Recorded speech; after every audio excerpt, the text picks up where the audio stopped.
was kids making them. They were all kids. They were doing and following their passions, same as everybody else.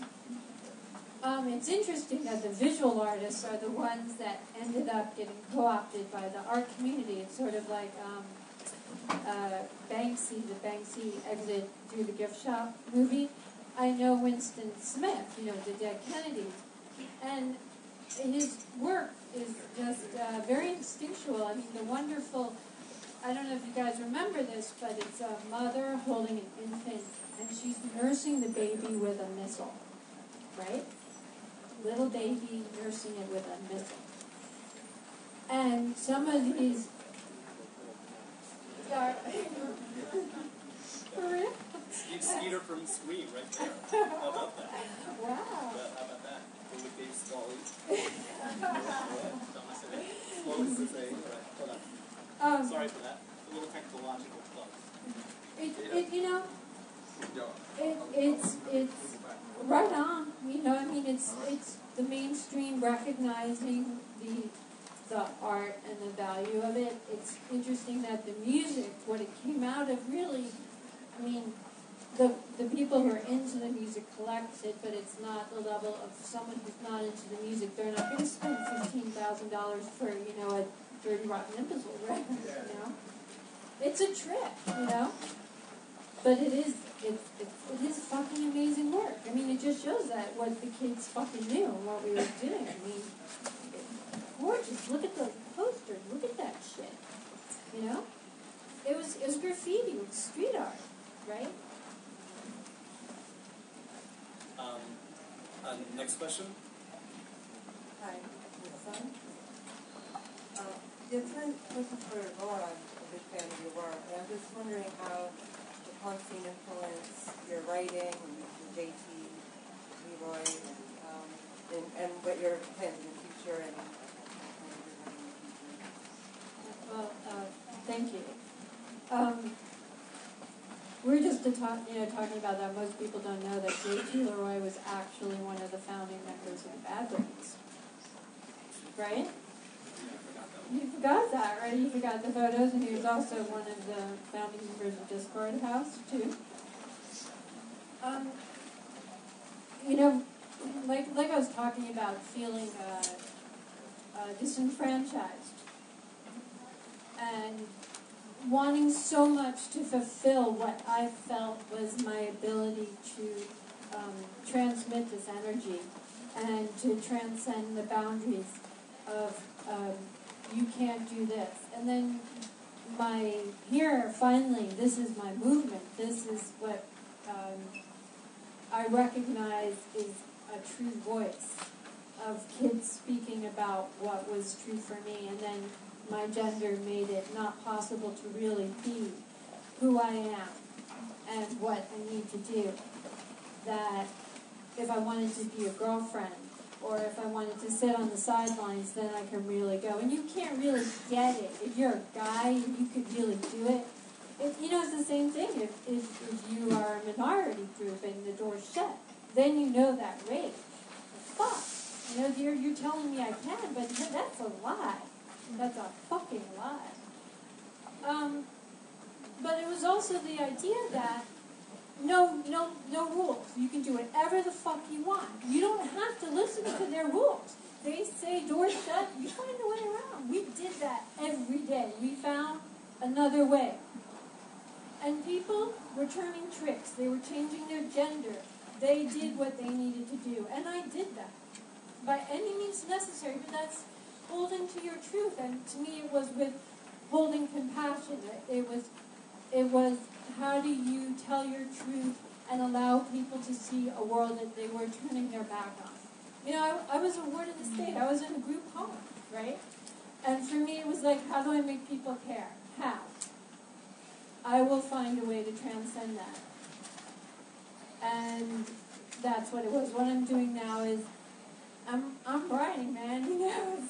I completed a screenplay. It's hard because the articulation in the mainstream media very similar to what it was about punk when they first encountered it. They did not know what this was. What animal is this? Well, it's bad. It's evil. We don't understand it, so let's label it It's something to be frightened of.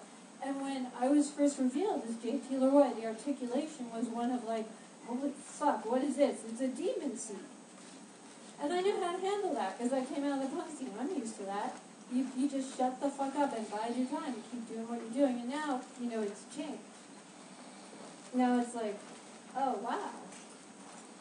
So I'm writing and I'm documenting like girls that I was in a group home with, that I was institutionalized with, starting from when I was a kid. I was doing that.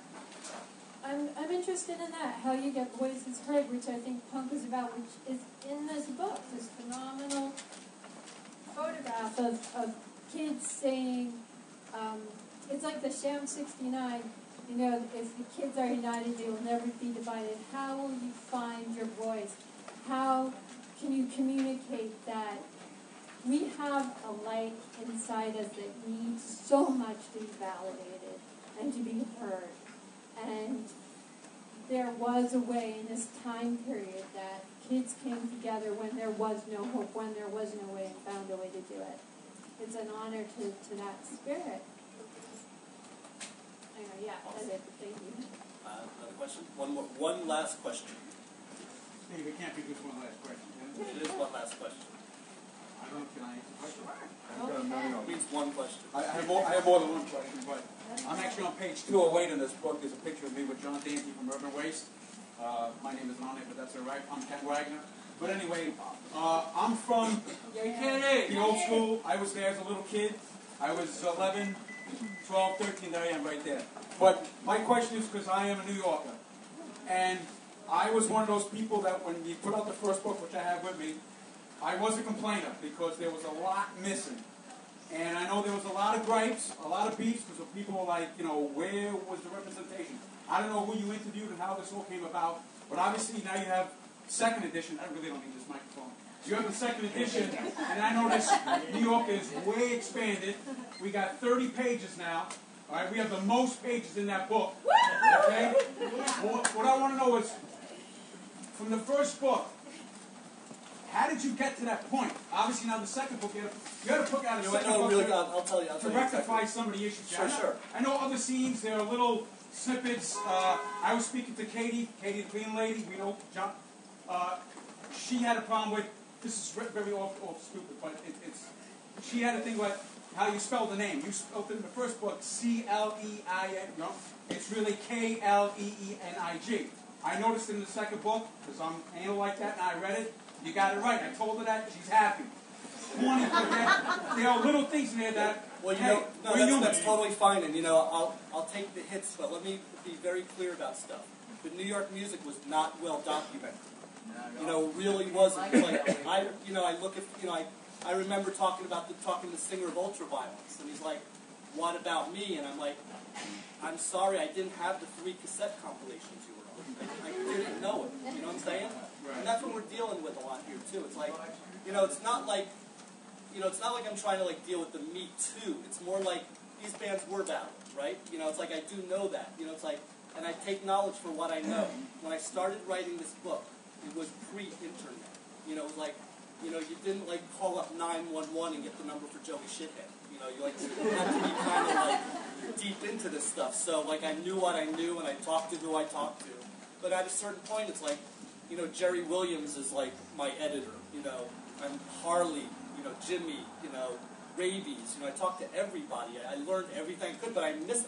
I did miss some bands, but I really didn't know that my job when writing this book was to name check every band that ever played CBGBs. No, it wasn't about that. But I do try with this new. Right. And the ideal, it wasn't about being noticed, being written, being ideal, or some ideal or famous. It's great that something happened like that in terms of the genre, but the scene had nothing to do with anybody becoming famous back then, and we were happy about it. And when it grew, they opened all the doors, and all the posers came in. I'm sorry about that word, but when they all came flying in the door, that's when it all got all messed up and splintered. And that's why there's so many people with so many different problems and different issues. Look, I could take it. There's people that contact me every day and tell me it's their Bible and they love it. It's like I wrote a controversial book. Isn't that what punk rock's supposed to be? And it's like, no, thank you. And I know that from you because big Urban Waste fan, but also, you know, really great band, right? You know, this was an impossible task. And you look at rock movies, nobody likes a rock movie. Everybody hates Woodstock. Everybody hates, like, every movie that was ever made, you know?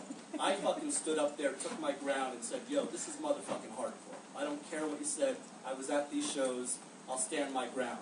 I think with this, a very famous, a famous writer friend of mine said, whenever you address a totally new subject, it takes until the second edition to get it right. And I certainly found that to be the case. And this is certainly the book I set out to write in 1995. You know, that came out in 2001. You know, so I'm, you know, I'll go to bat for this one. You know what I'm saying? It's like, it was rough. You know, it was an oral history. It was like archaeology. It was like framing, trying to frame something out of like this history, you know. And now, through all this, I think I've done it. So, I hope you get the book. You know, cheap Christmas present for all you punk rockers. Yeah. Thank you. Just I can add something. I never do these things, these speaking things, because I think a lot of times they aren't as honest as they might be. This guy is one honest motherfucker. I love this guy. I've known him for many, many years. This book, of all of the books that I've seen about punk rock, for all, like he said, there's no way it's going to be perfect. This is the best book I've seen on American punk to this day.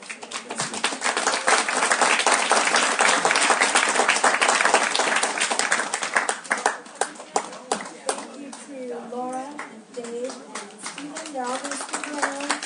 You might have to make fun. If you wouldn't mind going through the photography sections right next to me, we'll form a line between them and we'll get everything. They'll stick around for everyone. So please. And you know, it's also really important to support a store like the Strand. Thank you know, like seriously, you know, that's why we're here. Thanks a lot. Thanks for coming.